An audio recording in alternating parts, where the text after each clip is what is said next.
nggak siap ya ketemu.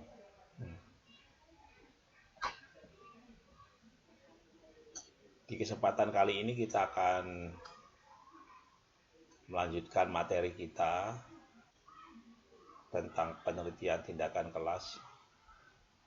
Kali ini kita akan masuk ke bab 3, yaitu metodologi penelitian. Saya akan share kontennya biar nanti cepat kita bisa memahami apa itu.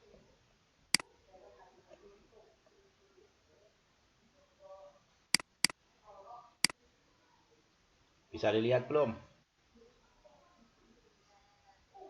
Oke. Jadi dalam bab 3 metodologi penelitian itu ada A sampai G, ada 1, 2, 3, 4, 5, 6, 7, ada 7 subbab. Yang pertama adalah jenis penelitian. Yang kedua, tempat dan waktu penelitian. Kemudian subjek penelitian, desain penelitian, teknik pengumpulan data, ya, teknik pengumpulan data. Kemudian ada instrumen penelitian dan teknik analisis data. Ya, ada teknik analisis data. Kita mulai dari A. Jenisnya apa? Lah, Anda harus jawab di sini. Misalnya begini cara jawabnya. Penelitian yang digunakan dalam penelitian ini ya, adalah penelitian tindakan kelas. Bisa juga Anda secara tegas langsung menyatakan jenis penelitian ini adalah penelitian tindakan kelas. Nah, atau Anda nyatakan langsung. Misalnya ini kita hapus. Anda bisa langsung menyatakan jenis penelitian ini adalah penelitian tindakan kelas. Nah, begitu caranya. Kemudian bagaimana pelaksanaannya? Coba. Penelitian ya, tindakan kelas ini direncanakan dilaksanakan dalam 2 siklus misalnya. Siklus pertama akan dilaksanakan pada tanggal ya berapa. Boleh seperti itu. Siklus kedua pada tanggal, nah ini hanya gambaran kasarnya seperti itu. Kemudian dilakukan untuk apa? Ya sesuai dengan judul kalian. Misalnya PTK ini dilakukan dalam rangka meningkatkan. Ya, meningkatkan apa? Misalnya meningkatkan kemampuan anak dalam berhitung melalui ya, meningkatkan kemampuan anak dalam memahami tema apa melalui apa. Nah, caranya seperti itu. Itu kita baru ngomong subbab jenis penelitian. Saya ulangi lagi, subbab jenis penelitian itu menjawab jenis penelitiannya apa? Oh, penelitian ini jenisnya adalah penelitian tindakan kelas. Bagaimana pelaksanaannya? Oh, penelitian tindakan kelas ini direncanakan dalam 2 siklus. Siklus pertama kapan? Siklus kedua kapan? Dilakukan untuk apa? Ya sesuai dengan judul. PTK ini dilakukan dalam rangka meningkatkan kemampuan, misalnya literasi siswa, boleh melalui apa? Nah, seperti itu. Kita masuk ke subbab berikutnya, tempat dan waktu penelitian. Tempat penelitian di mana? Alamatnya mana? Misalnya Anda jawab, penelitian ini dilaksanakan di SD IT Mawar Merah misalnya. Nah, yang beralamat di. Nah, berarti jawaban pertama udah kejawab ini. Kan itu ditanya tempat penelitiannya di mana, alamatnya mana, maka Anda nyatakan penelitian ini dilaksanakan di SDIT Mawar Merah yang beralamat di titik. Waktu penelitian kapan, berapa lama, apa kegiatannya, ya Anda bisa nyatakan. Misalnya seperti ini misalnya. Ada yang masuk sebentar.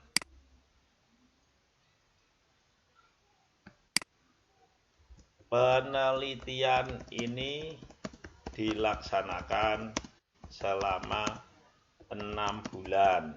Nah, berarti berapa lama? Jawab berapa lama. Kemudian kapan?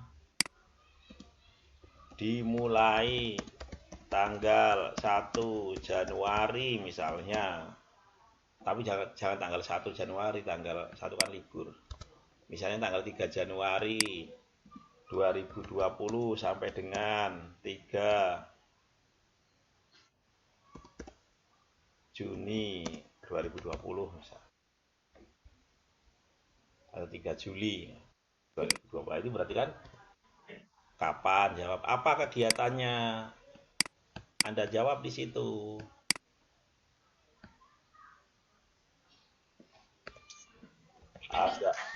Adapun kegiatannya atau adapun kegiatan penelitian meliputi, nah, Anda jelaskan di situ.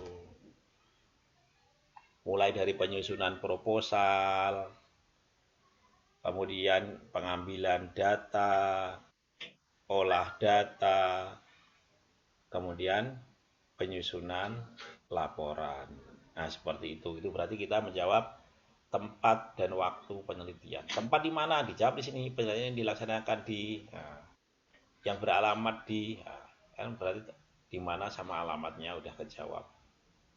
Berapa lama? Oh, 6 bulan. Kapan? 3 Januari sampai 3 Juli.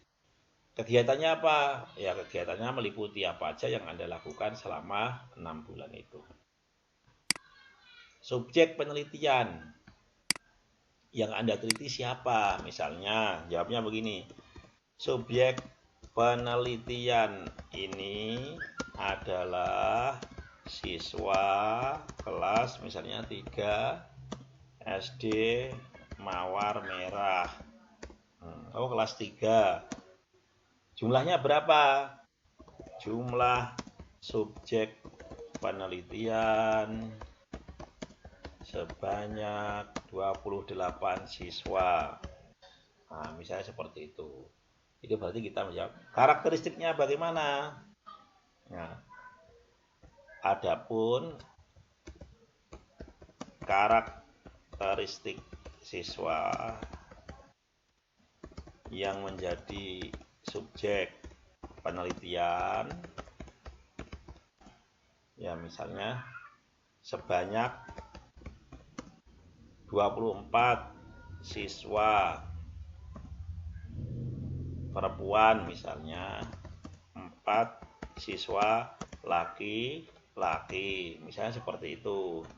Usia rata-rata 10 tahun. Nah, misalnya seperti itu, berarti kita udah menjawab subjek penelitian. Nah, kemudian kita jawab berikutnya, desain penelitian. Menggunakan desain siapa? Jadi kalau dalam penelitian tindakan kelas itu ada beberapa desain yang biasa digunakan. Ada miliknya Kaimis, ada miliknya John Elliot, ada miliknya Suharsimi dan lain sebagainya. Anda nyatakan misalnya desain penelitian tindakan kelas ini menggunakan desain Kaimis misalnya dan Max Taggart. Nah, Anda nyatakan seperti itu.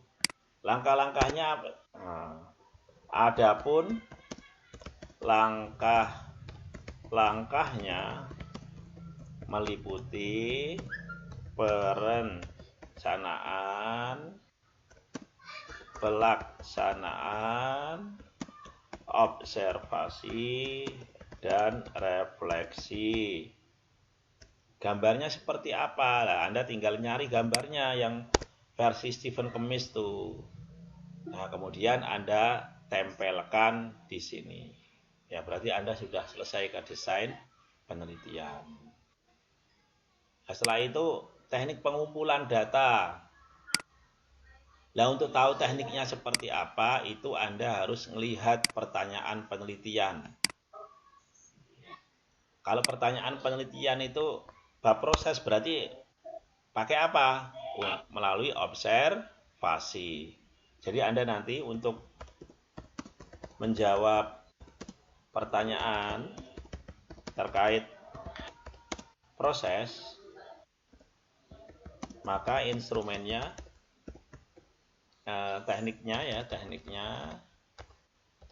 tekniknya melalui observasi.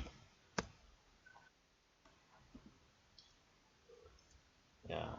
Kemudian untuk menjawab hasil, maka instrumennya berupa tes atau uji performansi.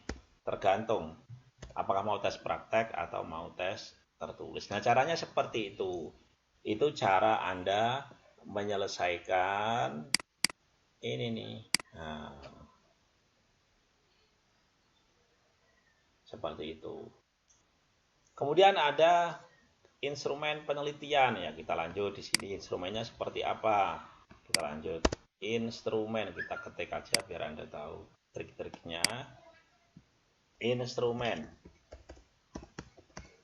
Anda tegaskan instrumen penelitian ini berupa lembar observasi, ya karena untuk yang observasi tadi, dan soal misalnya pilihan ganda.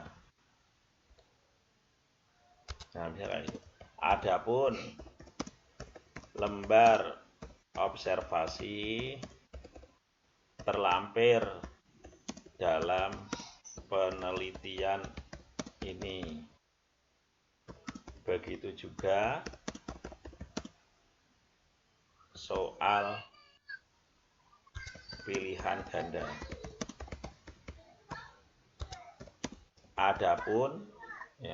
Adapun kisi-kisi disajikan sebagai berikut. Lah, Anda bikin kisi-kisinya aja di sini. Kisi-kisi observasi dan kisi-kisi soal. Kalau soal dan observasinya nanti dilampirkan. Kemudian yang terakhir, kita masuk ke teknik analisis data. Ya, teknik analisis data. Teknik analisis data. Analisis data dalam penelitian ini menggunakan analisis deskriptif, kualitatif, dan kuantitatif. Nah, dijelaskan di situ.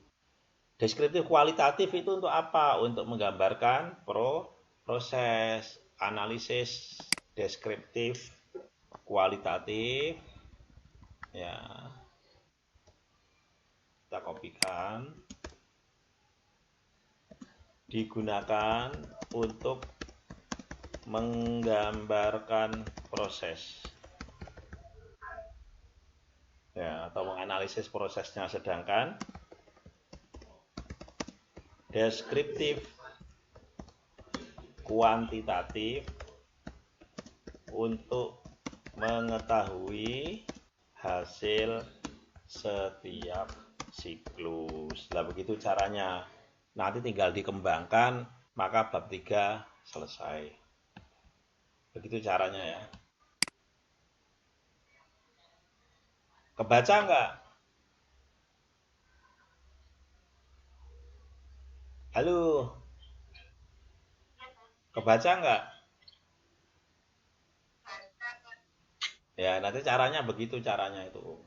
Jadi setiap sub-sub itu Anda bikin pertanyaan, dijawab, dijawab lah nanti tinggal pertanyaannya dihilangkan, tinggal jawabannya kemudian disusun menjadi sebuah paragraf. Caranya seperti itu. Gampang kan? Iya, ntar sambil saya absen. Kita absen dulu. Oke. Ada yang bertanya silahkan.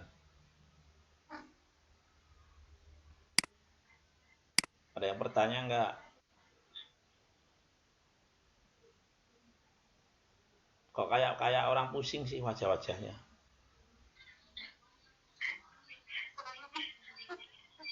Eh? Ya nanti dijelaskan lagi. Ini belum pernah tatap muka ya kelas ini tuh ya. Ya dulu mau tatap muka Anda minta itu ya. Jadi ya begini.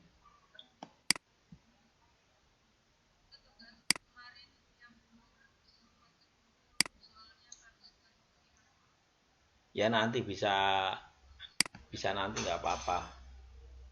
Yang penting ketika mau UTS nanti semester satu apa tugas selama ini dikumpulkan dulu kayak gitu. Jadi nanti ketika mau UAS tuh udah jadi proposalnya.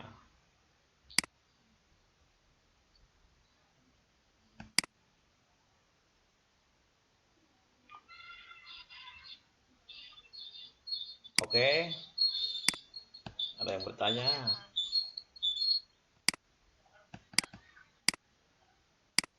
Kalau nggak ada, kita diskusi di kamp. Ya,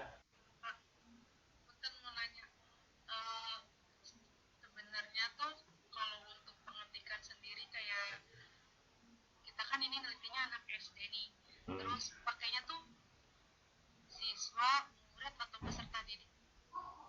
Oh, itu mah hanya anu. Kalau saya ngomong anak itu karena biasa ngajar di PAUD. Ya itu aja di situ di dalam umumnya apa di situ siswa aja yang paling umum. Itu mah enggak. Iya, jangan anak aja kalau anak itu biasanya anak PAUD, anak kelompok A, anak kelompok B kayak gitu.